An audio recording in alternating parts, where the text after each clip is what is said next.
You're in big trouble, though, pal. I eat pieces of shit like me for breakfast. You eat pieces of shit for breakfast? No.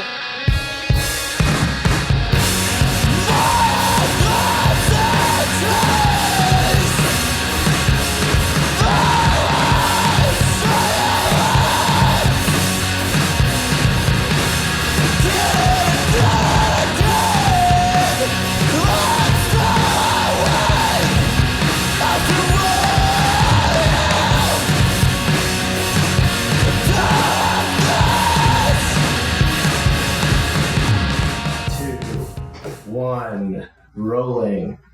Good evening / good morning, and welcome to Breakfast of Champions Season 1, Episode 20. Clearly this is not Parker, nor is it Kevin, our third co-host.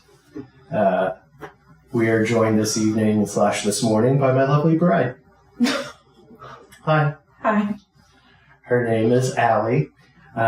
She's been on a jab before, so if you've seen that jab, that one was quite the giggle fest. It was the most watched jab. It's true. It's the most watched jab, and also it's the jab that I just decided to not know how to speak English. I was just saying really random things. So. Does that make you nervous? It's true. Test your mic one more time. Testing. You might need to hold it. I might need to hold it or just talk louder. Talk louder. Okay. That's much better. So, this is kind of a pseudo-emergency, last-minute, thrown-together podcast this week because Parker has had some job situations going on where he's working a new schedule and kind of getting used to that. And so we originally had plans to pod yesterday evening and the day before, and it's just been kind of fallen through the cracks. So I thought, what better way to save the day than have my wife come on, and we've been teasing it. We're not going to do Scrapple this episode because I figured Parker would want to get in on that. So you don't like it. But we're going to have a fun one. We're going to talk a little bit of our personal relationship story. We're going to talk about the upcoming UFC 307 fight and get Allie's picks, so that way you could bet on her picks and make some money. Don't bet on my picks. Although, maybe. Maybe. You're good at the March Madness, so. Mm-hmm. So. That was a cat. Cool. Thanks for that, cat. If you can see right here off the top, we've got a show sponsor. They are technically not a sponsor. We just love Element. We've had some family friends of the family that we've been dog sitting, house sitting for, and we discovered these through doing that, and we just can't get enough of them. They are sort of like the, what are those things called? Liquid IVs? Mm-hmm. They're kind of like a liquid IV situation where it's electrolyte drink mix that you mix into water. They do have some pre-mixed cans, so you don't have to do all the work, but if you're unfamiliar with the Element, the reason that it says stay salty is because these beverages are very, very salty. Mm-hmm. And a lot of times growing up, we heard that salt was bad for us and that we should limit our salt intake and that whole thing. But really, salt, the proper salt, the Mediterranean sea salt and the pink Himalayan sea salt and all of the organic salts are actually really, really good for you. They definitely help with hydration and recovery. And so if you're a combat athlete out there and you're looking to try something new, you're tired of the sweet stuff, cross on over to the salty side, brother. Element is very good. So I emailed them this week and I was like, hey, I've got a podcast. And 2 days later, they sent me some swag. So thank you very much, Element. We appreciate you giving us some stuff. We've got these 12 variety sticks here. And the flavors, citrus salt, raspberry salt, orange salt, and watermelon salt. There are no sugar, very low on carbs, 10 or 5 calories depending on flavor. These are these like the ones for like the just regular water bottles? And then these are like the bigger boys? Open it up. Let's see what they have. see what they sent us. This is the one I've gotten before that has like chocolate in it. Oh, interesting. So this is a sampler pack. So yeah, this one has chocolate salts, raw, unflavored salt, raspberry salt, grapefruit, watermelon, orange. This mango orange. chili is actually good. Ah, mango chili. Okay. So they've got plenty of flavors for you to try. Mix it in with your water, get hydrated, and taste saltiness instead of sweetness. It's a very cool way to break up your hydration game. If you don't like the taste of plain water, like many people our age, and you're just used to throw in like liquid IV, or we like stir around these parts, sometimes that's not great for you and you need to switch it up, and these are a great alternative for that. So thank you very much, Element, for sending us a little care package of flavors. What's your favorite flavor? Raspberry and watermelon. And not just for combat sports. I mean, I'm a mom and they keep me hydrated, and I don't know, I have a lot of, I work all day and I talk on the phone all day, and I have self-diagnosed POTS. I'm pretty sure I have it. And these, I don't get headaches because I get chronic headaches. And so if I drink these like 2 or 3 a day, I don't get headaches and I don't feel tired, and they help a lot. So each one of these packets has 1,000 milligrams of sodium, 200 milligrams of potassium, and 60 milligrams of magnesium. So you're getting some good stuff with those things. And I haven't tried the chocolate. It says enjoy hot. Oh. I don't know. Yeah, I don't know about that either. I'm a big watermelon salt guy. That's the one I typically go for whenever I can. So I got kind of tricked into it. I was feeling not so great one day, and you were like, "Try it; it'll make you feel better." And then I tasted it, and I was like, "Well, this is pretty good." Yeah. So that's usually how it goes around here. I don't trust Allie, and then I eventually come around.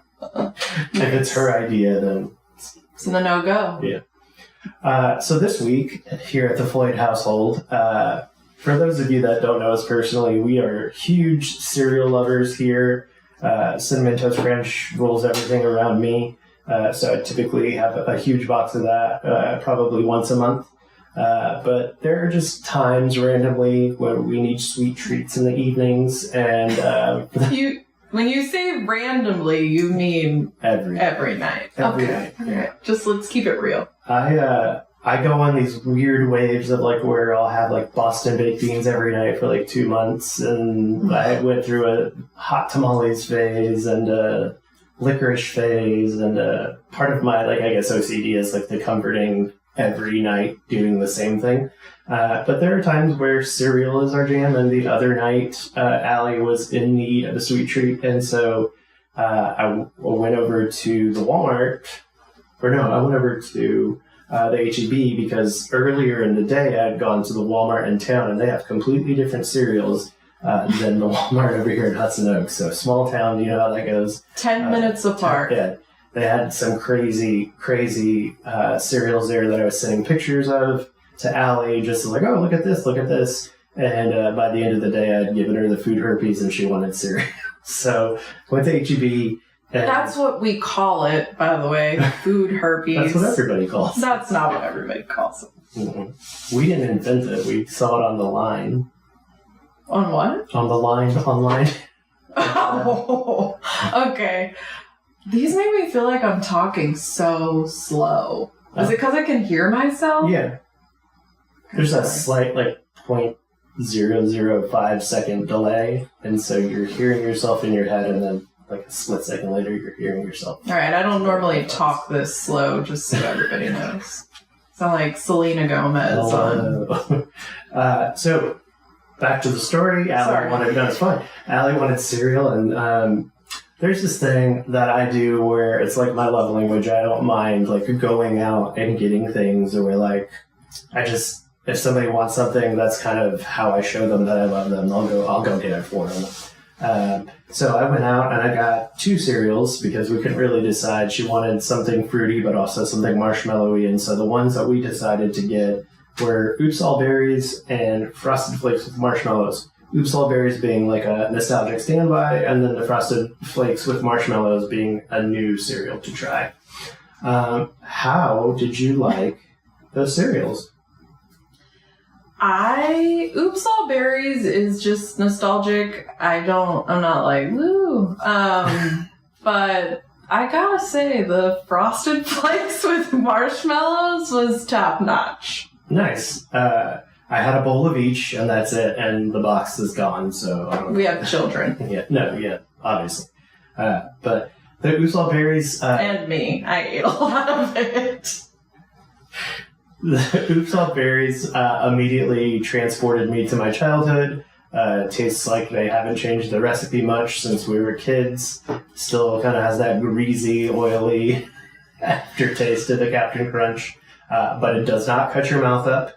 It's very, very much a safe cereal. Captain Crunch cuts my shit up. But so does Oops All Berries. And Oops All Berries reminds me of Berry Berry Kicks, which is my sister's jam. In fact, she found a box recently, but I can't find it anywhere. They, did away with it.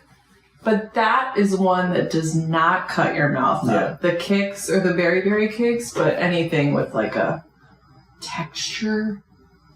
I'm going to have to disagree with you on the Frosted Flakes with Marshmallows. I did not appreciate that cereal. Oh. It was not for me. Why? I don't know. I really don't know. I think you're just being a contrarian. No, the other thing what's the milk that's in the fridge right now? Is it 2% organic? It tasted like skim to me. It tasted really watery. I don't buy skim. I know you don't, but that's why I asked. The Frosted Flakes with Marshmallows, I think I was... Wait, do you think they put skim in the 2%? Maybe. They're fucking with us? Yeah. It's very watery. So they're going to call H-E-B tomorrow. I mean, give them a shot. Give it a shot. And tell me that doesn't taste like some skim milk to you. But the other thing that I did where it may have been my misstep is that I had the Oops All Berries first. I didn't get new milk. Oh, no. That's a rookie mistake. So I just poured the Frosted Flakes with Marshmallows in on top and then added a little bit more milk. So. That's a shame. Because I don't feel like your review has integrity now. It was a lazy review. Yeah. But I did like the Oops All Berries. It was, like I said, very nostalgic for me. So, top 5 cereals for you, cereals. It doesn't have to, and this is the thing with our podcast, is we're not hard and fast with the rules. It doesn't have to be 5. Just maybe throw some out there that you really love. I mean, obviously Cinnamon Toast Crunch. I'm not gonna lie, that Kelsey mix was pretty good. It was good. The Quaker O's, which I think Parker also likes. I think Jordan is the one that brought it to the top. Shout out Jordan. Who also didn't know what standing was in this morning.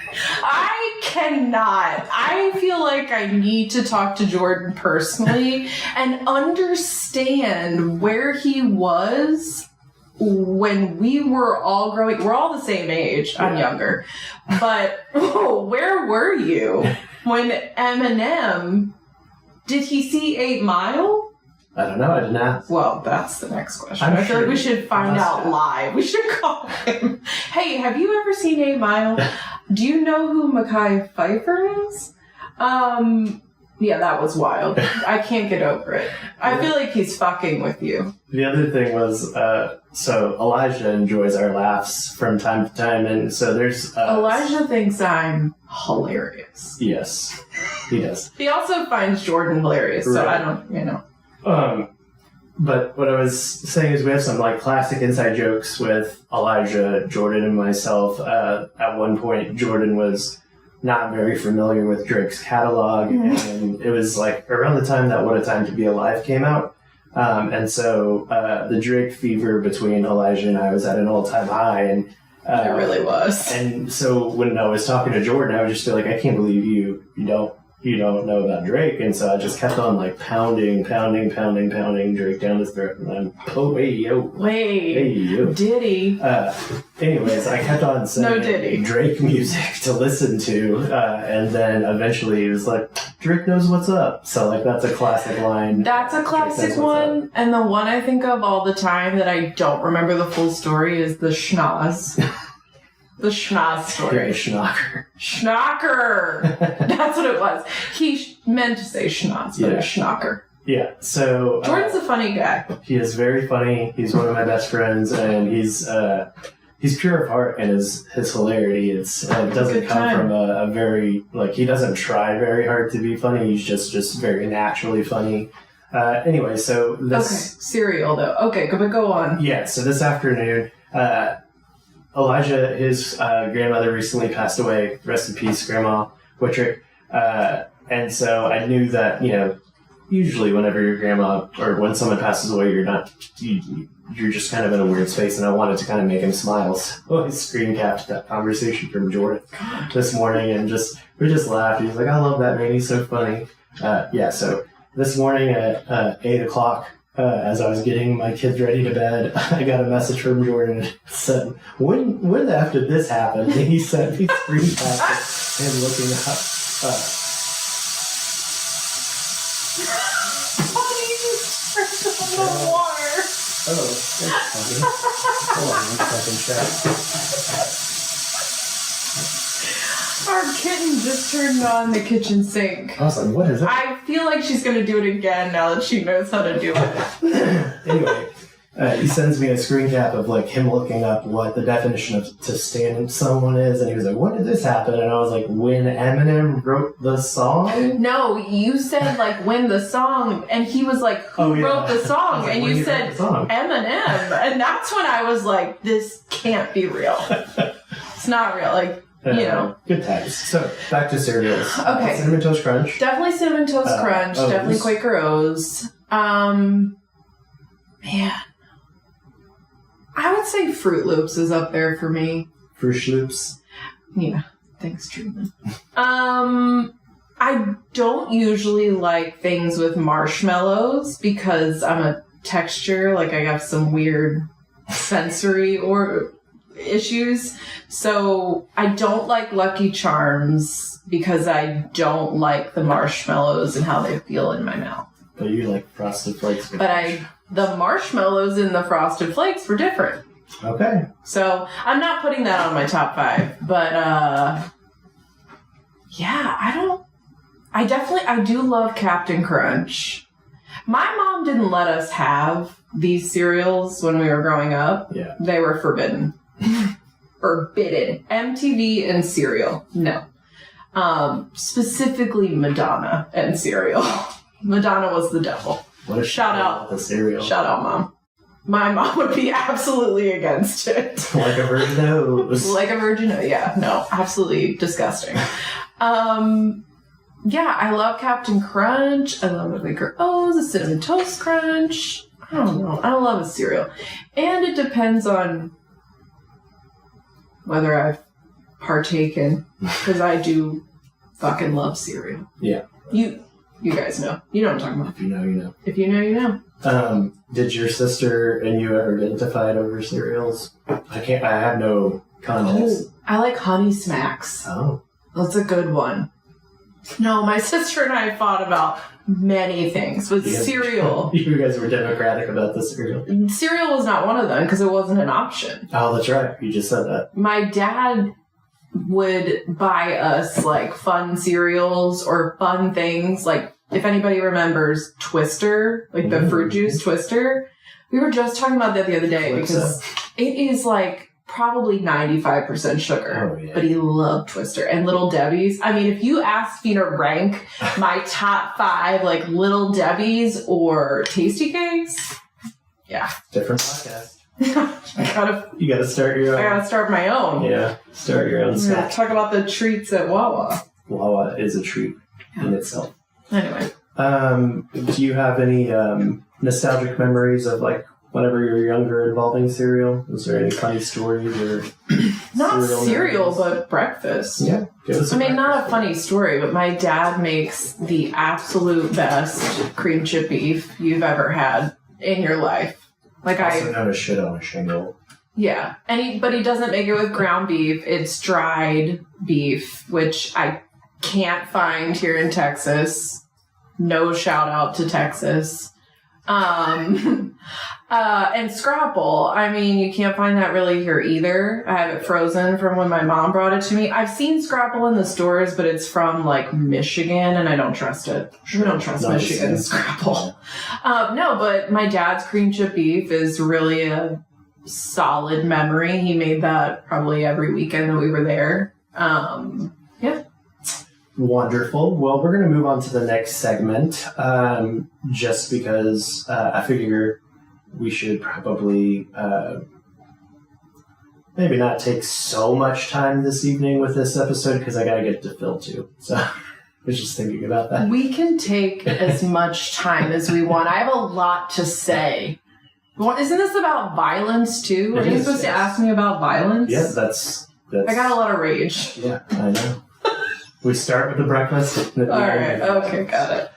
So every guest that we've had on, we give them lightning round questions to get to better know them before we kind of get into the meat and potatoes of the interview. So these are questions we've asked every single one of our Oh, guests. wait, I'm a thus guest, far. not a co-host tonight. You're a guest? I love that. Okay, Yeah. go ahead. Yeah. Hit me. Yeah. So right off the bat, what did you have for breakfast today? Nothing. It's that Vyvanse. Again, if you know, you know. I had an Alani New for breakfast. There you go. 200 milligrams of pure caffeine. What is your typical day-to-day breakfast routine? I love a organic Greek yogurt with some granola. I'm a big fan. I also will make a smoothie from time to time. Get everything in there, like chock full of like chia seeds and hemp hearts and collagen. It's good for the skin. If it's not a smoothie, if it's not that, I really love a McDonald's. I know we went from that to that. Yeah. I really love a McDonald's sausage egg McMuffin. You also enjoy the Perfect. overnight oats from time to time? I love overnight oats. HEB has one that's already made. It's not hard to make overnight oats, but I'd rather not. But they have a really good one. They have a blueberry and a strawberry. Or my husband's favorite place. I love Cracker Barrel. A lot. Their breakfast is chef's kiss. I recently heard two comedians talking about Cracker Barrel, and they said if they didn't have the country store, they would have been out of business a long time ago. No, not true. They said it's you told somebody about breakfast, but they've never actually had breakfast. That's not accurate. And also their chicken and dumplings, not breakfast, but pretty good. And the Coke cake, I gotta say. I might have a soft spot, but that's if we went out to breakfast, I would love to have Cracker Barrel. I do like Waffle House, but like my day-to-day, it's probably either nothing, which is not good because I tell you to eat breakfast all the time. Or it's yogurt or a smoothie or Have 2 Phil-Frees and a Dr. Pepper every. that's not breakfast. Gets me going. I bet it does. If you could build the perfect breakfast sandwich, what Oh would my it God. consist of? Please be as detailed as possible. I want a really good. I like a biscuit. Okay, listen. We're talking about Wawa. Let me tell you, Wawa has the absolute best breakfast sandwiches that you can buy pre-made. So I really like the turkey sausage, white cheddar, and cheese on a English muffin.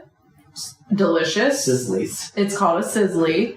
But I've also had like a scrapple egg and cheese. Again, I'll have to make scrapple for you and Parker because that's magnificent. But yeah, I would get a sizzly from Wawa any day. It's my perfect breakfast sandwich. So you don't have to build it. It's already been built. It's already You been just have built. to be in, You build it, they will come. And I you have to be came. relational Wawa for you to have that. Yeah. You might have touched on it already, but what is your favorite breakfast guilty pleasure? You always kind of give me the face whenever we go through the... You're like, I don't want to pick my phone. I don't want to what? I'll make my phone. I don't... Guilty pleasure, though, like, I don't feel guilty about it. Yeah, we're not shameful people. I'm not ashamed of any of my choices. And I forgot. A bagel. A really good bagel, as I would say previously. A really good bagel with cream cheese. Perfect. Especially an East Coast bagel. Oh, yeah. Because, I don't know if you all know, it's the water. Yeah, guilty pleasure breakfast. I don't know. Probably like a toaster strudel is delicious, but that's disgusting. Or sometimes we point people in the direction of like cold pizza or cold Chinese food. Something that you typically don't eat for breakfast that you might... Pumpkin pie. Oh, that's a great one. That's my guilty pleasure breakfast because my mom would always say, like, it's fine because there's nutrients in it. The day after Thanksgiving, nobody's cooking a great breakfast. You're just like, you get in where you're fitting. And pumpkin pie for breakfast. Is a great breakfast. That's a great answer. Good one. Oh, thanks. You might have already answered this, but favorite fast food breakfast? Yeah, I mean, you can call Wawa fast food. It's not fast food. It is made lovingly for you. But probably McDonald's. I love McDonald's. And again, you may have already answered this, but favorite breakfast restaurant. So we talk about like IHOP, Waffle House, or maybe a local mom and pop spot. So I like a pot spot too. Yeah. Like any diner. Like I love a diner. I mean, but yeah, Cracker Barrel's. You're missing your favorite breakfast restaurant of all time. 20s. There you go. Yeah. 20s is the OG. Should I explain it? Yeah. Oh, okay. So it's called 20s. No more information. Scoot past it. I am from 2 different states. So I was born in Maryland, grew up in Delaware, but my dad maintained his residence in Maryland, so pretty much split between both the states. 20s is in Galena, Maryland, where I grew up, and it's run by a family, always has been. It's a very small building, and they have the most fucking amazing food you've ever had in your life. My dad took us there consistently. My entire family, whether it was on my mom's side or my dad's side, we all go to 20s. And they have not just amazing breakfast, they have amazing every meal. Their cheesesteaks are good, their subs are good, their egg salad sandwiches are good, but their breakfast is amazing. And in fact, maybe not the last time I went to 20s, but my sister and I went to my grandfather's funeral, and we decided, after the funeral, we need some comfort food. And so we went and got an egg salad sandwich. And the owner, Alice, rest in peace, she said, well, your grandfather always loved our pancakes. This is on the house. So it's a very family friendly, like you can have a tab there. Like that's what 20s is. So yeah, their breakfast is amazing. 20s has always been good to my family, so we hold them in very high regard. They love every member of my family that lives on the East Coast that's been there, know them by name, know them by order, has always shown love to our family. So thank you, 20s, for always being good to us. Next question. Is turkey bacon trash or delicious? I'm not going to say it's trash, but if I had a choice, I'm going to choose real bacon. Although I just said I do love the turkey sausage. But turkey bacon is like the texture, the consistency is like, it's like rubber. It's almost like a dog treat. It is it's like a bacon strip. Same time. You'll find that'll happen. And I believe I know the answer to this because we've already kind of touched on it. Excuse me. Is oatmeal peasant food? No. I fucking love oatmeal. And you come from royalty, so... That's what my mom says. The next question, we've adapted, first it was what's your favorite Jean-Claude Van Damme movie, but obviously that's Bloodsport, so we have... Yeah, that's my favorite. We have adapted this question to what is your favorite action movie? So... Ooh. Oh. I know what it is. I love all of the Bourne movies. Is that what you were going to say? Yeah. I love Bourne Identity, the whole franchise. Yeah. But I also love, like, old school. I love The Fugitive. Real good. Great one. And I love... What else do I love? The only thing I was going to say about the Bourne movies in particular is that if you ever want to capture my wife's attention, because she does have the ADD and she does have a hard time kind of sitting in one spot, if you were to throw on Bourne Identity, she would just sit there the entire time. I would. Probably so. Write a letter. What do you do on your phone? I don't... Okay. Talk to your friends. Also, you're missing one. Batman. Oh, yeah, you do love the Batman. Fucking Batman. Only Christian Bale Batman. No, you love the Christopher Nolan Batman. Yeah, you love the Ra's al Ghul storyline. I will go down forever. That's not the end of the sentence. I will not. I will. Flip that. I will go down forever. Saying Batman is the single greatest superhero ever. Okay. He doesn't have special powers. That's true. Bruce Wayne is a real person.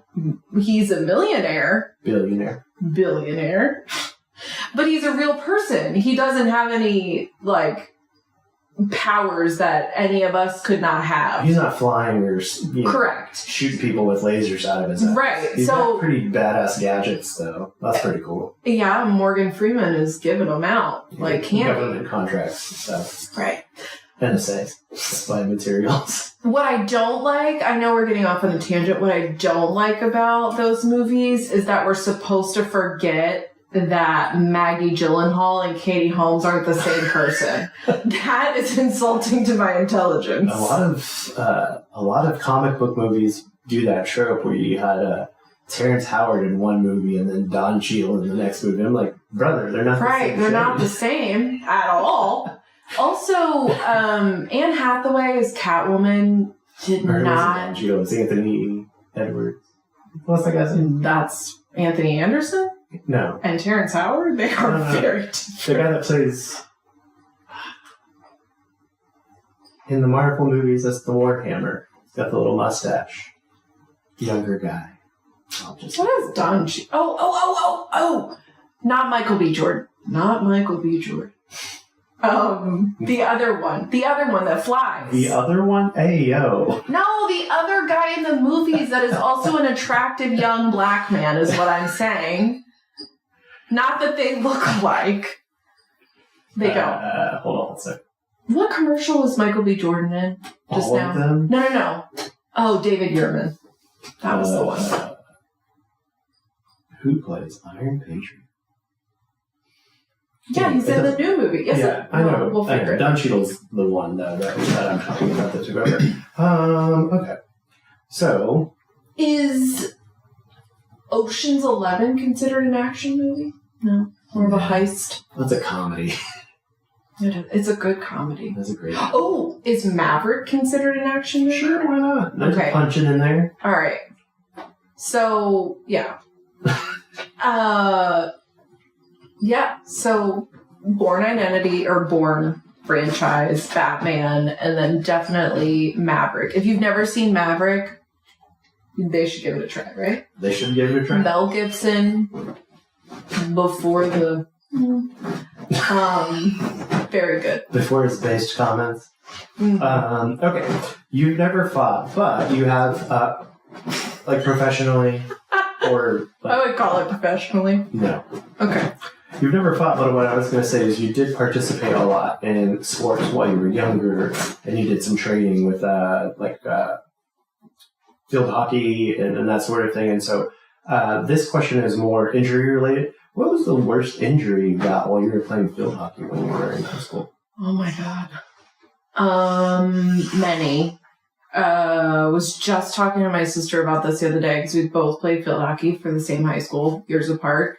Field hockey is brutal. That's what I'm asking. In Delaware, it is a women's sport. It is historically a male sport.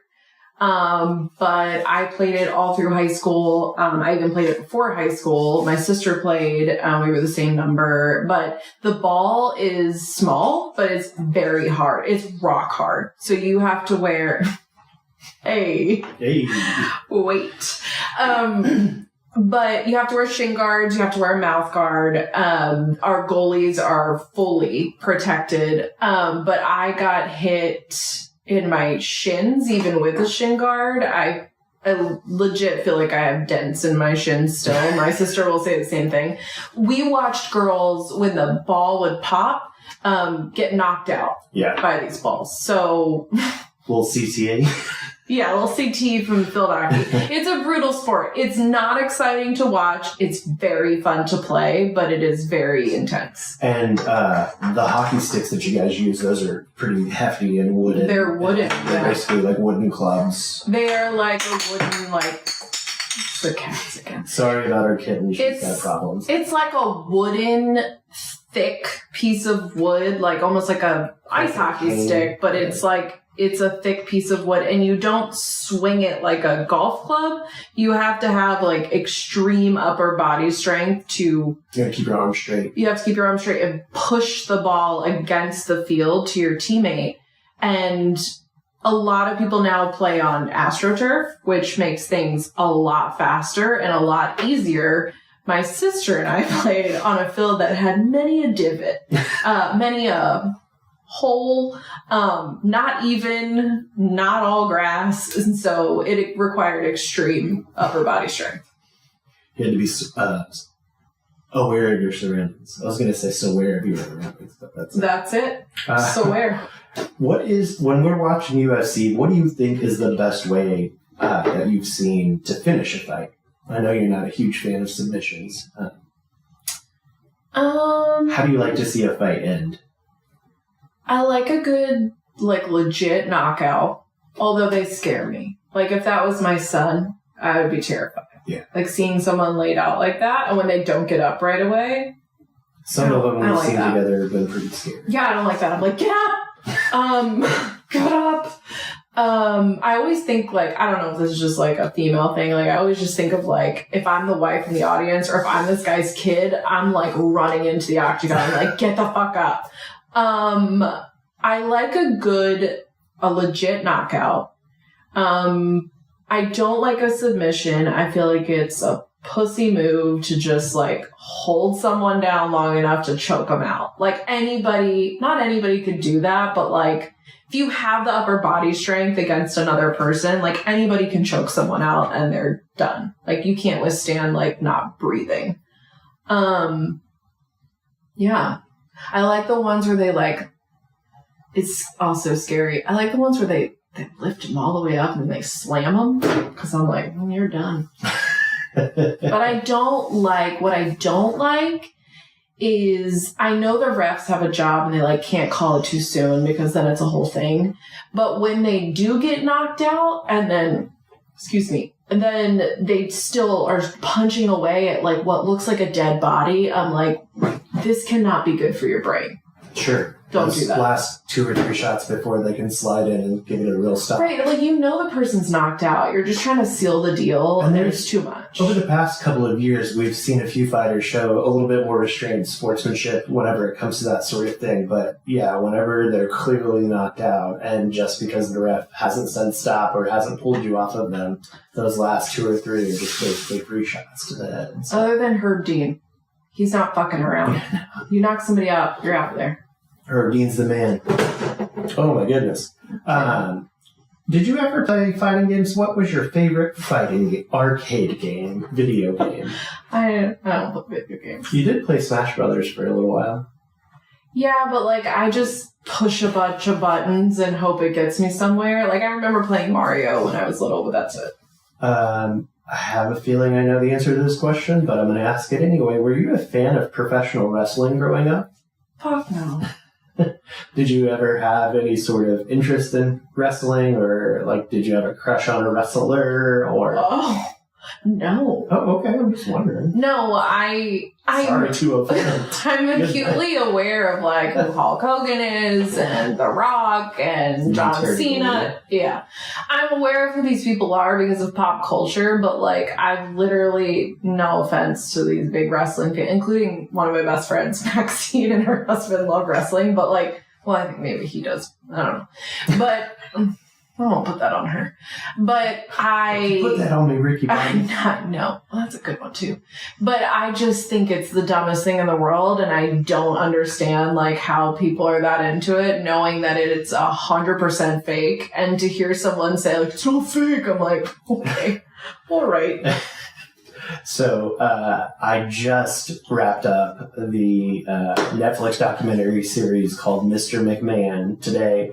If you haven't checked that out, if you have no interest in wrestling, I recommended it to Allie even today after I finished it, knowing full well how she feels about wrestling, because the same production team that did Tiger King also did this one. And I find it really, really fascinating that they... it's kind of like that Malcolm Gladwell tipping point thing where you were like at the right place at the right time.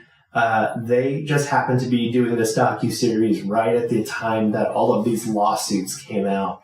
And so they have kind of like this braggadocious storytelling that kind of leads up to this climax that's happening in real time at the end with all of the lawsuits. And so you find out some of the people in wrestling were just terrible, god-awful people. Isn't that what you find out in everything? Yeah. Music, movies, everything? Never There's meet your awful heroes. people. Yeah, no, never. Thoughts on trash talking while fighting? Are there any rules when it comes to that? Sportsmanship or respect, do they come into play at all? No. I think it's hilarious when they whisper in each other's ears. Like, I thought the Conor McGregor fight when, like, he broke his leg and he was like, your wife's in my DMs! That was really good. Really good. The drama of it, I So, like. I think that's kind of why a lot of people like wrestling, is because while the outcomes are predetermined, it's like the storyline and the babyface versus the heel. Dustin Poirier obviously being a babyface of the company, and Conor McGregor being the ultimate heel. To the end, I mean, how does your body not go into shock when your leg's snapped in half enough for you to call Joe Rogan down to your level just so you can keep on insulting somebody that you just lost? Are we going to talk about Joe Rogan? What do you want to talk about? In a minute. Okay. I think that the thing I like about UFC versus wrestling, and maybe I'm naive, is that I think that's real. Like, I don't think that that's predetermined that Conor... I mean, it's real because he broke his leg. I don't think it's predetermined that Conor McGregor is going to talk shit about Dustin's wife. Correct. I think that's where an emotion. The UFC took the WFE to the next level in the fact of they kind of allow them to be as flamboyant as professional wrestlers and build up their brand and kind of have these storylines. But you never know who is going to knock out who or how the fight's going to play out. On the flip side, Sean Strickland and like Colby Covington like cannot stand these people. But at the same time, I wonder, like, is this real? Is this an act? Are you really this chauvinistic and disgusting and toxic? We wrote that down on the podcast. Colby Covington is 100% playing a character. He was going to be cut from the UFC because his fight style was called boring. He is boring. He's a wrestler, so obviously what you're talking about as far as like laying on somebody for 5 minutes at a time and then trying to either choke them out or get that decision. Yeah. The story goes as he was told by someone in the UFC that they weren't going to renew his contract and he needed to do something to make his fights a little bit more exciting, and so the character of Colby Covington was born out of the necessity to make up for the fact that he's a quote-unquote boring fight. I mean, Sean Strickland is the real deal. That dude he's got fucking issues. He has mental problems, and his toxicity, like his toxic masculinity and his attitude towards women and his attitude about like social issues and everything that I'm not looking to Sean Strickland to like, who are you voting for? I can't wait to. No, I'm not. But at the same time, I'm like, God, disgusting. And also, what does this have to do with beating people up? It has nothing to do with it other than like maybe someone hit you in your head so many times that now you're fucking stupid. Yeah. Any favorite movie, TV show, or anime training montages? The one that I kind of point to is always Rocky. He always has classic training montages. But is there one in particular that you love? I always, the other one that I kind of point to is John Wick. Whenever he's getting his weapons, he goes and sees the sommelier. I have fun. Yeah, go for it. You're gonna love it. I'm gonna love it. You're gonna hate it. In The Town, when Ben Affleck is fucking what? It's gratuitous. Don't hate it. Where he works out. He's doing the fucking pull-ups and the... Because he just had sex with a crackle. Right, but that's like the thing is like him as a bank robber having a workout montage is not for anyone Also, but they put the us supplements women. in the movie. Right. He goes to the laundromat and there's like all of his metrics. Right. And it just blows my mind because it's like they just were trying so hard to be like, how can we get him shirtless? We'll just do this. Dedicated to his training month. I mean, that was the best, that was the most fit Ben Affleck has ever looked. As a unabashedly straight male with a staunch record of heterosexuality, I can also agree with you.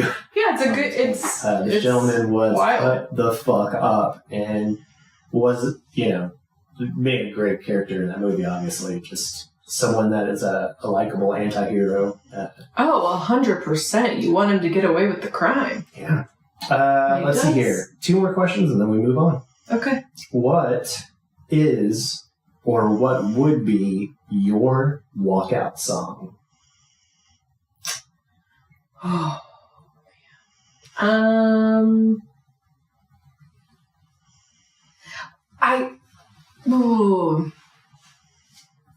I think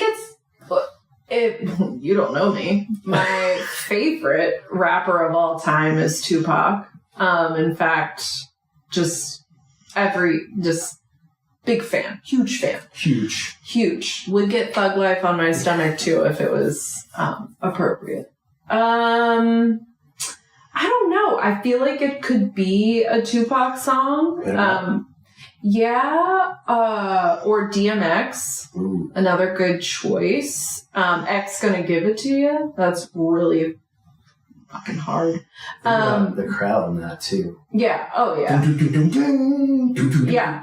That's a good one. Fucking lit. That's a really good one. Obviously I'm limited now to so many rap songs or hip hop, whatever, because of the Diddy, because he's literally like talking or emoting in every single song. He has his hands in every song. Literally and figuratively. Hey, yo. So Tupac is the safest bet, or DMX. Okay. Rest in peace to both. And does anybody in the UFC currently have one of your favorite walkout songs? Is there somebody that you... I don't remember. What does Tie to a Bossa walk out? Some Australian thing? No, it usually comes out to 1,000 Miles by Vanessa Carlton. That's funny. It has to be hard AF to match you, or it has to be hilarious. Do you remember the time that we watched... what's that guy's name? Mike Perry. And he wanted to come out to the Halo video game theme song, but they accidentally played Halo by Beyonce. Oh my god, yeah, that's so funny. That is so... And he went with it. He was like, what the fuck is this? And then he just started singing. He's like, oh, Halo. Yeah, like when anybody does 90s, early 2000s rap or hip-hop, I'm like pumped up for them. Yeah. Well, thank you for indulging the lightning round questions. We've got a chance to get to know you a little bit better, and so... Now we can move on to some of the violence that you're asking about. You and I, we we love the Contender Series. We've previously spoke about this on the Jab, but some of the things that you personally don't enjoy about watching the UFC is the video package, the walkout, the 20 layers of clothing, the dapping up all of your coaches, like the 20 to 30 minutes build up in between fights. Whereas Contender Series, you've got 6 fights. They come out typically ready to go. There's not so much of a hubbub. There's no walkout music. It's just 2 guys getting in there trying to fight for a contract. So, last night was week 8 of Dana White's Contender Series. If you watched any of that, you will have known that all of the winners got contracts last night. So it was a very happy, positive, great episode. It was one of those stereotypical episodes where the people that were there were really there to showcase what they got, get their contract, and then just move on. There was no drama. There was no weird stoppages. But the one that you and I saw last night that I kind of wanted to touch on is because we've been talking about the gentleman for so much is Torres Finney. The reason that I wanted to bring him up is because we've been kind of giving him a hard time this series, this season on Breakfast of Champions, because this season he's already won once. He won, and Dana on that episode won twice. Did he not? Well, last year he was on as well. Okay. So he was on last year and he won. Didn't impress Dana. Dana said, "Go get a few more fights and come back." Torres Finney didn't fight at all, and then came back a year later, won his fight. Dana wasn't impressed. He's the only one on that episode that did not get a contract, even though he won. And so Dana said, "I told you to go get more fights. You only got this one. Not impressed," and passed on him for a second time. So, for a lot of people, they were like, how do you win twice and not get that contract? But I was one of the few people that kind of saw where Dana was coming from. You've got an older guy that's 5'8", that's in a division where you're fighting people that are almost 100% taller than you in almost every single fight that you're going to be in. Sure. He also is a wrestler, so we talked about like the boring fights or whatever. Last night, Torres Finney comes out. He's fighting Abdullah El Arami, who is, what was he like?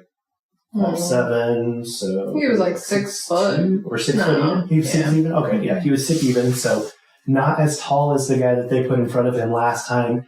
And you heard my frustration from the very beginning. Torres, but what's the problem? If he absolutely, like, decimated that guy. If he's like so much shorter than him, but kept him on the ground because he's stronger. Yeah. I don't understand why that's not good enough. I think I said it, and then about 10 seconds later, Paul Felder said it, and then about 10 seconds after that, it finally clicked that he has been so dominant in the past 2 fights. Had he used one elbow to cut one eyebrow open, he would have gotten his contract, because damage is the single heaviest weight metric on scoring. And so last night, what we saw was he definitely dominated his opponent in every way. But what was crazy and kind of like serendipitous is that he had actually got his opponent down right in front of Dana. It was like prime viewing spot for Dana, and then he finally let his hands go to the point where the ref had to call a TKO in the first round. Right. So great finish for Torres Finney. He did get his contract. We did get some more background into. He actually was picked to be on The Ultimate Fighter 2 seasons ago, but got injured and didn't get a chance to compete. So it's almost as if like, he's been told no so many times that Dana had no choice but to tell him yes at this point. So shout out to him. The other couple of fights, so just quickly, just read off. Jacoby Smith, he defeated Christian Savoy, and round 2, we watched that fight as well. Jacoby Smith, like, fucked that guy up. Yeah. Jacoby Smith is very highly touted. Little personal connection to us. Our daughter attends Oklahoma State University. She's a Cowboy Go Pokes. So Jacoby Smith wrestled there, became an All-American there. And so it was cool to see kind of that personal tie to just our area in general. He came very highly spoken of by Daniel Cormier and his video package. And I know you don't. But, someone that's already in the company, obviously, that has his own MMA show on ESPN, who commentates fights, who won the belt several times, is in the UFC Hall of Fame. I mean, that's a pretty good letter of recommendation. I don't care if you don't. I wouldn't want to. You're so cold-hearted. So Jacoby Smith, he really decimated Christian Savoy, like we said, Christian Savoy in round 2. Torres Finney got his TKO in round 1. David Martinez defeated Xavier Franklin by decision. That was one of those fights where, even though it did go to decision, David Martinez stood in the pocket and basically threw everything he had at Xavier Franklin. They're just smaller guys. They don't have that knockout power. Alberto Montez defeated Carlos Calderon by submission, anaconda choke in the round 2. That was a really high-level, fast-paced grappling fight. And if you don't like submissions and you don't like grappling fights, I would say that would be the fight to watch, because both of them were wrestlers or grapplers, but they both were going super, super fast, and they were both throwing up submissions left and right. So it wasn't a hold them down. It was like, once I get you down, I'm going to try to choke you out. And these guys were like alligator rolling each other, and like they had their necks all cranked and they were alligator rolling each other. Lastly, we had Deir Nugazai versus Bartosz Szewczyk. Deir Nugazai is a Kazakh fighter. He won by KO head kick in round 2. One thing that I saw, you didn't get a chance to see it, but whoever fights Deir Nugazai next, the gentleman has a tick.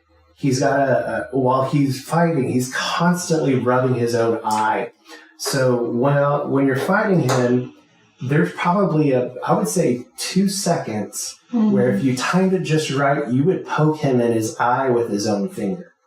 Because I'll show you after we get off the podcast, but the man can't go 5 to 7 seconds without ticking with his eye and then rubbing that tick. And so at first I thought, oh, did he get hit? Is he trying to like shake it out? No, he just has a tick. And so the timing of him was very odd, because he'd go to throw, but then he'd stop and rub his eye for a few seconds. So it was like he couldn't really like chain together like long combinations of more than 2 or 3 punches at a time, which he doesn't need to because he's a light heavyweight. So, but in my mind, the next person that he fights, I'm going for that timing. The second that he goes to reach that eye, I'm going to jab him right in that eye, and his own fingers are going to poke him in his own. Yeah. So whoever fights him next, I've got your homework for you. Heard it here first. You heard it here first. You look a little sleepy. I'm not sleepy. I said you look a little sleepy. I just had a pumpkin ale. Nice. This coming weekend, we have UFC 307, which is sadly a pay-per-view. Boo. It's okay. We'll stream it. Whoa. Allegedly. Whatever. Dana can suck it, because I'm not a huge fan of Dana White. You know who I am a huge fan of? Please we didn't touch on this. Joe Rogan. Which I know some of you may be surprised if you know me and are actually watching this. I love Joe Rogan. We have a lot of the same thoughts, same ideas. I'm just not a multimillionaire podcaster, but yeah, Joe Rogan's the man. And I will watch any fight that he calls. When he's not calling the fight, Rene will tell you, I'm like, subpar. So, yes, we are a Joe Rogan household. I was a very early adopter of the Joe Rogan experience, probably because I have OCD. I'm a completist. I would say up until maybe like 2 or 3 years ago, I had listened to every single Joe Rogan experience episode. But it's almost like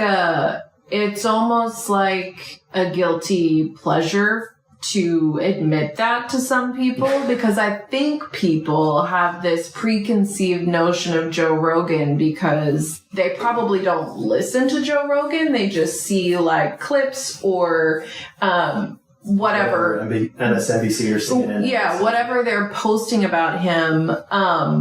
But he's actually definitely not a Republican. Definitely not a supporter of Trump. I'm sure those news stations have made that seem like he is. He's so middle of the road. He's so logical, and he asks really great questions of his guests. And I've learned a lot from his podcast. And so when we say we're fans of Joe Rogan, that doesn't mean that we're like raging, right wingers. We're definitely not. Just love Joe Rogan. All right. As if Joe Rogan didn't need another plug and billions of dollars. What's up? I always start at the bottom of the card, and we have, like I said, it is UFC 307 happening Saturday, October 5th, 9 p.m. Central Time. It's definitely going to be this guy. We haven't started yet. Oh, I'm sorry. This event will be held at the Delta Center in Salt Lake City, Utah. So, anytime you're fighting in Salt Lake or anytime you're fighting in Denver, you have to account for elevation. So, if these fighters don't get in their hyperbaric chambers, or if they don't come early to Utah to acclimate to elevation, this will play a role in the fight. First, opening up the card, we have a welterweight bout between Court McGee and Tim Means. You've already picked Court McGee? Yeah, hands down.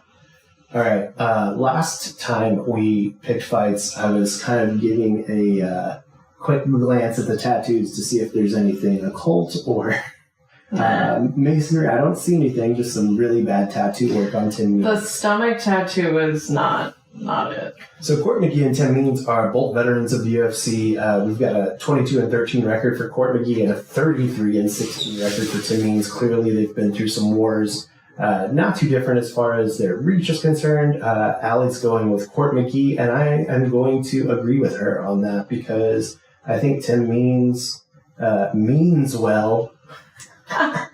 But Court McGee's going to take him out. Next up, we've got a women's strawweight belt between two very big names in the UFC. We've got Carla Esparza and Tisha Pennington. Tisha Pennington is Raquel Pennington's wife. And Raquel Pennington is the co-main event. She's the belt holder. So a wife and a wife fighting on the same card. Isn't that kind of cute? It is cute. We love. Tisha Pennington's definitely going to win this one. Tisha Pennington. Okay, they're both coming off losses. They're both 5-1. Carla Esparza has a little bit of a reach advantage. But looking pretty good. So I've been coming over here to this grappling thing right here because I'm learning new stuff every day by looking at this website here because it shows you their takedown average, accuracy, and then their takedown defense. Yeah. While Carla Esparza is known as a really great wrestler, we've got Tisha Pennington with her takedown defense being at 65%. So more than half the time, you're not going to be able to get her down. Mm-hmm. So we're going to go with Tisha Pennington on this to go ahead and win it for her boo on the co-main event. We've got a light heavyweight bout after that between Ryan Spann and Ovince St. Preux. It's definitely going to be Ovince. You think Ovince St. Preux is going to take it? Everybody just trust my cosmic intuition. Check out the branding there. That's wild. Yeah. Cool. I don't have a problem with that. Ovince St. Preux is coming off a win. Ryan Spann's coming off a loss. They are both relatively comparable when it comes to height and reach. Let's go with Ovince St. Preux from Haiti, which is a neighboring country to the Dominican Republic, which is where we met. Yeah, sure is. Let's see here. Moving right along. So that was the early prelims. That's going to be on ESPN Plus. Then moving right into the prelims, we've got Cesar Almeida versus Ihor Porteria. I gotta go Ihor, but I'm going to say it's going to be close. I'm saying, like, it's going to be a decision. Okay. You're going to call a decision on this, and you're going with Ihor. Look at this huge Christ piece he's got on his chest. Don't like that. Looks like they're both coming off losses, so they both have something to prove. Neither of them has a significant reach advantage in any form or fashion. Cesar Almeida looks like he's going to be the fresher fighter, only has the one loss. So, yeah, I you're don't still know. going with Ihor? Yeah, All it'll right. be close though. All right, it's going to be close. Going to a decision. Oh my god, these two. All right, lightweight bout between Austin Hubbard Wasn't and he on Alexander the fight Hernandez. house Yeah. thing? Yeah, listen, it's gonna be Austin. Okay, we're going to go with Austin Hubbard. Looks like, again, no significant height or reach. They're both within an inch of each other. It also looks like Alexander Hernandez may be coming from a different promotion because I don't see his last fight here. Doesn't seem like he's a familiar name to me. So let's give Austin Hubbard the nudge and the wink. All right, we've got a women's strawweight bout between Marina Rodriguez and Yasmin Lucindo. It's gonna be Marina. Marina Rodriguez is one of my favorite fighters. I agree with you there. I just don't see yet Yasmin Lucindo bringing any sort of trouble to Marina Rodriguez's. Okay, Oh now my god. this is going to be a fun one. We've got Stephen Wonderboy Thompson versus Joaquin Buckley. Nah, he hasn't killed it in a while, so it's gonna be. Do you think Joaquin Buckley's going to take this one? That really pains me because Joaquin Buckley is, I would say, probably my, I don't want to say least favorite fighter in the UFC, but he is probably to me the most annoying fighter in the UFC, especially in this weight class. Yeah, like I like this guy. I've seen him fight before, but like I just don't think he's gonna. Yeah. No, this guy's definitely gonna win. Yep, Joaquin Buckley is coming off a win. He's got a few great wins. He has and makes no moans about the fact that he's got a tremendous ground game. He's already admitted that he's going to take Stephen Wonderboy Thompson down and wrestle him. Stephen Wonderboy Thompson utilizes a karate stance, very sideways, very springy, always jumping on his feet. So it'll be interesting to see how Joaquin can get him down because He's kind of old.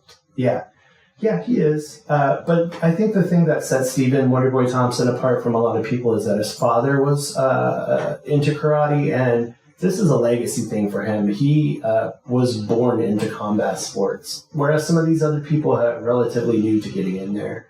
So while he's old, I still think that experience is on his side, and I still think that maybe some technique is on his side as far as being kind of springy and off to the side. Think about it this way. If you and I are fighting Joaquin Buckley, we're standing like this, you've got all of this to hit, whereas if I'm Stephen Wonderboy Thompson and I'm standing like this, I take away 50% of my body for you to hit. Not that Joaquin Buckley wants to fight anyway like that. All right. In the main card, kicking it off, we've got our favorite hometown hero, Kevin Holland. Kevin Trailblazer Holland. He's going up against a scary guy and Roman Dolidze. I mean, I'm gonna go Kevin Holland, but I really am not sure. I mean, it's the last fight. It's not good. Yeah. It's not good. He came off a win. But I'm just saying the last time I saw him fight, it was not good. all right. I'm never going to bet against Kevin Holland just because he's the G from Fort Worth. Roman Dolidze, like I said, is a scary guy, but I think, it's one of those things where Kevin Holland, he has that I don't give a fuck attitude, and I think that Roman Dolidze takes this super seriously and is one of those guys that's like, I bring shame to my country. Kevin Holland's just fun to watch because he's silly. He's a G. Women's bantamweight belt. We have Kayla. All right. We have Olympic gold medalist Kayla Harrison versus Kitlin Vieira. Kitlin is no joke. She's got great Brazilian Jiu-Jitsu. She is a veteran in the UFC. Kayla Harrison is a much talked about prospect. This will be, I think, her second or third fight in the UFC. Like I said, she already has an Olympic gold in judo.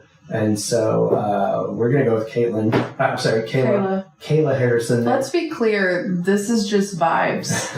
I have absolutely no idea what I'm talking about, but when I see these people, the vibes. You nailed the last one. You automatically knew who was going to win the last one, and that one's pretty clear cut on that. They're already talking about who her next fight's going to be. She's also the backup fighter between Juliana Pena and Raquel Pennington, because if anything happens there, she's going to step in. It's going to be Jose for this one. Jose Aldo versus Mario Bautista. Jose Aldo, obviously legend of the game. He's been involved in some of the greatest fights of all time. Mario Bautista is a up-and-comer Mexican-American from the States. We're going to go with experience and badassery between Jose Aldo and Mario Bautista. So, Jose. I want Raquel to win because her wife is also playing, fighting, whatever. No, they play. Juliana Pena, I don't think I like her. We don't. I'm choosing Raquel Pennington is a real life person, whereas Juliana Pena is very much like, I think that she'd love to be an influencer as well. Wasn't she the one that was on Joe and on the experience? And then he asked her what was in the product that she was hawking, and she was like, I don't really know. And I was like, that's not a good answer.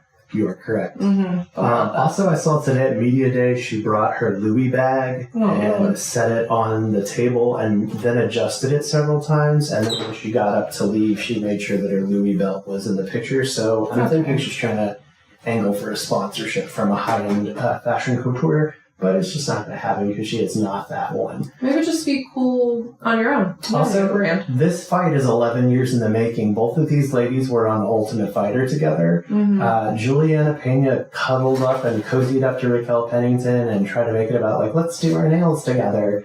And Rocky was like, I'll be cool with you, but I'm here to, like, fight, so we can't be friends. And so she really kind of took it personal. She wants to be on a reality show. Well, she was on a reality show. I think she just would like to continue to be on one. Mm-hmm. I'm going to go with Rocky on this one. I think Juliana Pena is, like I said, I got last week's fight totally wrong. Renato Moicano completely, totally ruined everything I said against Benoit Saint-Denis and all that. So, main event, Alex Pereira versus Khalil Roundtree. See, I have a lot of feelings. Well, let's hear them. Allegations? Yeah. Don't like those. Yeah. And allegations go into who I picked to win. I don't know if anybody knows that. But we also have allegations. Also, allegations about like some Scientology type bullshit. And kidnapping people from training sessions. I gotta tell you, these allegations make me more upset. But yeah. How about it's a lose-lose? Just knock each other out. Yeah, double knockout. That'd be great. I'm going to go with Khalil. Oh, wow. Okay. I can't. Can't. Okay. I don't know if these allegations to me are worse than these, but like taking advantage of women is an automatic like no for me. Allegedly. Yeah. Nothing's ever been proven, or there were no police involved. It was just more of a TikTok drama story grab. Yeah, sure, but... And the person that lady was with is kind of debunked / thrown some shade on the story. I'm not saying that's it. Everybody has their story. Listen, we've seen a lot of things. We've seen a lot of celebrity stories where someone sounds crazy and then it turns out that, hello, take the Cat Williams interview. He's our oracle for 2024. And probably in that Shannon Sharp interview were people saying, Cat Williams is crazy. Sure. Not crazy. Everything's true. So, I don't know. Allegations aside, I really would love for him to lose. Okay. Do you think that the UFC has been pushing him a little too much lately? It's too much. I'm saturation of the marketplace with Alex Poitin Pereira? I am over it. I was thinking the same thing. No, there's two things here. One, we don't have Conor McGregor fighting in 2024. So all of these, there's been 2 cards where we've been promised Conor McGregor, UFC 300 and UFC 303. Both of those times Conor McGregor has pulled out of the fight and Alex Pereira has stepped in. So he's not the substitute for Conor McGregor. That's my point, is all of these, you could say, oh yeah, he had all of these numbers at those pay-per-view fights, but half of the tickets were sold because people thought that Conor McGregor was fighting. And so it's like he's almost adopted Conor's numbers for the past 2 fights. And I think the UFC thinks that we're like stupid enough to be like, oh yeah, this is Conor. And now that Sean has lost, if Alex Pereira loses, in my purview, there is no face of the UFC. Because right now they're banking on Sean and Alex, and Sean just lost. He's actually... I think Dustin's a better face than this guy. Yeah. Based on likability and like beating Conor McGregor and the hype around his fights. He doesn't fight enough. Honestly, like as much as I dislike Conor McGregor as a human being, I'd much rather watch him fight. Yeah. I would say probably Sean O'Malley's like a bigger face. Tomorrow he will be getting surgery on his labrum, so he will be out for at least the next 6 to 8 months. So that's why I say it's kind of a weird time, and it's kind of one of those things where like, did he have the numbers, or is Conor carrying those numbers? Is this our savior? Is this the face of the UFC, or is this one of those things where it's like... It's just because he's semi-good looking. You think? That's what... I mean, I'm not saying for me. I'm just saying, like, it's not my type. You know who I like. Tai Tuivasa. I do like Tai Tuivasa. He should be the face of the UFC. I'd watch it way more. All right, friend. I did put on here either how we met or a personal fight story. Do you want to do either one of those things, or would you like to call it a night? Now that our daughter has made it her way here. Listen. I'm going to say call it a night, and also in my younger years, was not afraid to throw down. Okay? In your younger years, you just texted me last week about a football game. I didn't actually altercate, but I made some faces. No, listen, if anybody fucks with my family or my children, I'm still prepared to throw down, but I am a professional woman with a real job and a life, and I'm not about that life anymore, but I got enough rage in there, so I ain't gonna kill him, but don't push me. It's a quote. Well, thank you for being on and saving my ass this week. Sure. Appreciate you helping me out with that. So if you guys have any questions, comments, or concerns about this episode, please give us a call at 682-294-0101. We also have an email address, breakfastofchampspod@gmail.com. This will be out first thing in the morning, but I do have some exciting news. Tomorrow morning, I will be interviewing my very first time ever, a real life signed to the UFC fighter. So thank you, Kevin, for setting this up.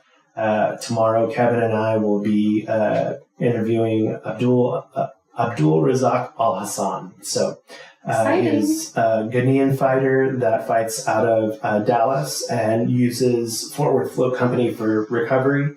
He is fighting not this Saturday, but the following Saturday in Las Vegas for a fight night. So he is currently in camp and doing some recovery over at Fort Worth Float Company and has graciously offered to spend some time with us. So looking forward to that. You'll hear that next week, and in preparation for his fight and for fight night next week in Las Vegas. So lots of cool things happening on our end. We really appreciate you tuning in. If you have, please rate, review, like, subscribe, all that great stuff. It really helps us out. We were just talking about this earlier as far as like the name of the game of business is concerned. I've not personally bought any followers or tried to do that in any way, but We're not above it. If you have been with us from the ground floor, people like Jojitsu, people like Justin from Grimoire, people like Jordan Klein, just thank you for being with us. Thank you for listening every single week. We appreciate you very much. So, hope you guys have a good week. Make sure you tell us about your favorite cereals, and we'll catch you next week. Bye.